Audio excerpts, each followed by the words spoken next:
j'ai pas le track juste avant de monter sur scène, mais j'ai le track bien une semaine, un mois avant. Quand c'est des concerts auxquels j'ai l'impression que je suis pas préparée ou je stresse comme avant un examen en fait. Après le jour même, j'ai pas trop le track parce que j'ai vécu tout le track de ma vie. La première fois que je suis montée sur une scène, c'était devant 1500 personnes. C'était un peu un hasard comme ça. C'était au théâtre de Beaulieu à Lausanne et j'ai dû jouer une chanson à la guitare toute seule en ouverture de soirée. Et là, je pense que vraiment j'ai été 3 fois morte de track. Donc j'ai un peu épuisé mon quota de track. Là, j'en ai plus trop à donner avant les concerts que je fais là, tous les jours.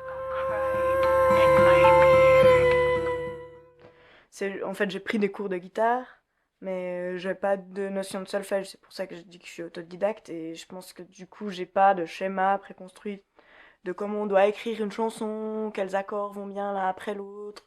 Donc en fait, c'est juste la musique qui guide les sonorités que j'arrive à produire avec une guitare et avec ma voix qui guide la composition d'une chanson. Peut-être que dans 10 ans, si j'apprends plein de trucs, je trouvais que mes chansons sont hyper plates. Ah bon, voilà, on verra. And we talk. Bah, j'ai rencontré un type qui s'appelle Félicien Danzé quand j'avais 18 ans, justement, et j'avais encore pas du tout fait de concert. Et lui, il vivait de la musique à ce moment-là. Et il m'a dit, il m'a prouvé en gros que c'était possible d'en faire un métier, enfin en tout cas une activité principale. Et en me disant, viens faire des concerts avec moi, viens jouer de la guitare et chanter avec moi. Et puis, du coup, j'ai arrêté les études que j'avais en cours et j'avais rien devant moi et juste faire de la musique. Donc, j'ai commencé à faire des concerts avec lui. Ensuite, j'ai été repérée pour faire la tournée d'une chanteuse suisse-allemande qui s'appelle Anna Aaron. J'ai fait 4 ans de tournée avec elle. Et puis, parallèlement à ça, en fait, j'apprenais à écrire des chansons. Donc, j'écrivais des chansons pour moi. J'ai rencontré des musiciens avec qui j'ai enregistré un petit disque. Et puis, on a aussi fait des concerts ensemble. Donc, mon projet a toujours évolué un peu en parallèle de ces collaborations. Et puis là, ça fait 2 ans que mon activité principale, c'est faire mes chansons et les jouer sur scène.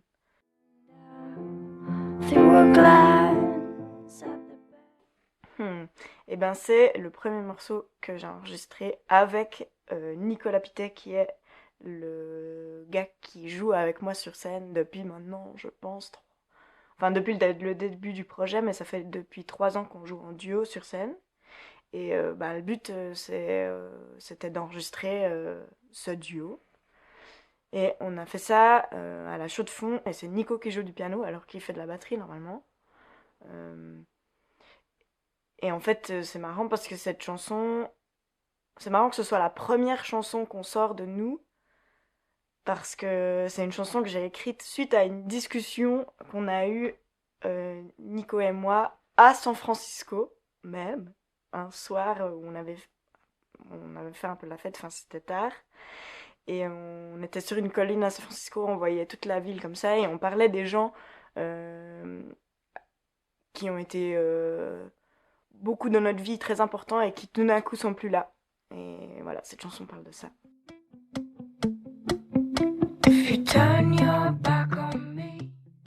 C'est une collection de singles. Bon, pour l'instant, il n'y en a qu'un qui a été enregistré, mais qui sont enregistrés par Louis Jucker à la chaux de fond dans son home studio.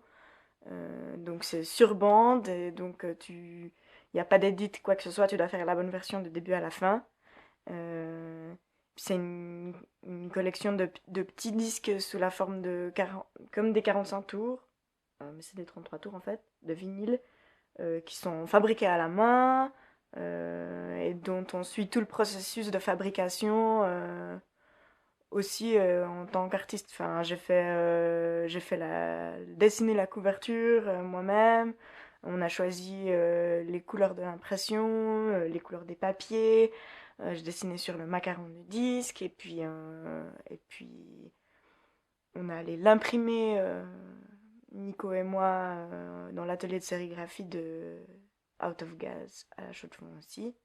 Puis on a fait ça tous ensemble. Enfin, c'est une collection en fait autoproduite du début à la fin. Bah, comme c'est un sous-truc de Hummus Records, Hummus c'est fait avec du pois chiche. Puis dans le hummus, il y a aussi du sésame. Puis le tahini, c'est de la purée de sésame. Et tiny, ça veut aussi dire en anglais tiny, ça veut dire petit. Puis comme c'est des petits disques, ben c'est marrant de donner ce nom à cette petite collection de petits disques.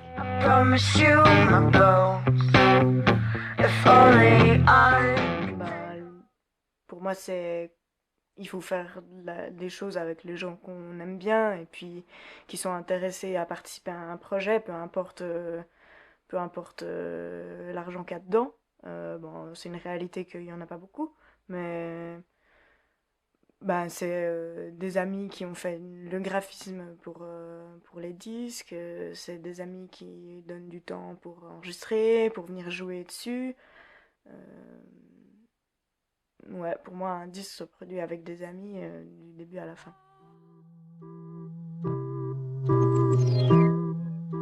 La musique, oui, je gagne un peu d'argent par les concerts que je fais pour d'autres, mais mon projet personnel ne me rapporte pas du tout d'argent. Ou bien l'argent que je touche est réinvesti dans le projet lui-même. Je crois. Et du coup, moi, je dois travailler à côté. Donc, des fois, j'ai de la chance et c'est des engagements aussi musicaux où je vais participer. Là, je suis en train de faire une création pour le théâtre. Mais sinon, je fais de la technique. Je monte des sonos. Je porte des flight cases, je décharge des camions.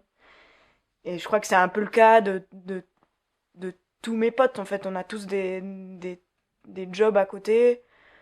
Ceux qui ont le plus de chance, ben, c'est des jobs où ils sont payés pour faire quelque chose qui a un rapport avec la musique. Puis il y en a d'autres qui font cuisinier ou rien à voir. J'adore les cuisiniers.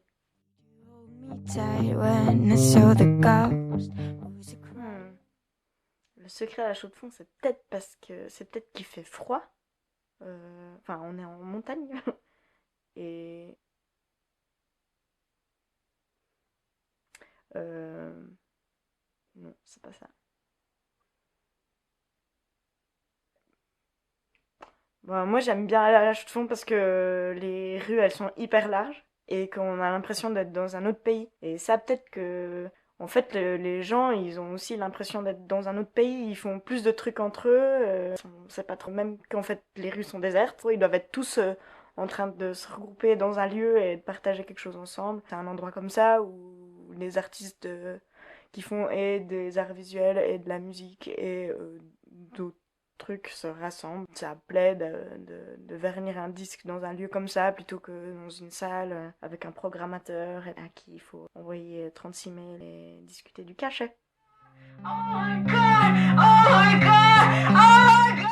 Bah ouais, sur la pochette de Living San Francisco, bah, le dessin du piano, c'est moi qui l'ai fait. Enfin, je dessine des lignes, je passe un grand temps dans ma vie à remplir des feuilles de lignes. Mais j'aime aussi peindre. D'ailleurs, ça fait longtemps que j'ai pas pris le temps de le faire, mais j'adore peindre des trucs hyper précisément, comme si c'était des photos en fait, à partir de juste des trois couleurs primaires, d'arriver à faire toutes les nuances de toutes les couleurs. Ça vraiment j'adore. Et du coup, je fais aussi de la vidéo. Je filme des potes souvent quand ils sont en train d'enregistrer les disques. J'aime bien capturer ces moments-là ou quand ils sont en train de faire des concerts. Mais j'aime surtout montrer ce que le public peut pas voir. C'est ma manière de regarder le monde aussi. C'est comme une myope en fait. Je vois à 10 cm, après c'est flou. Donc j'aime euh, observer en fait ces petits détails qui racontent un peu le truc global.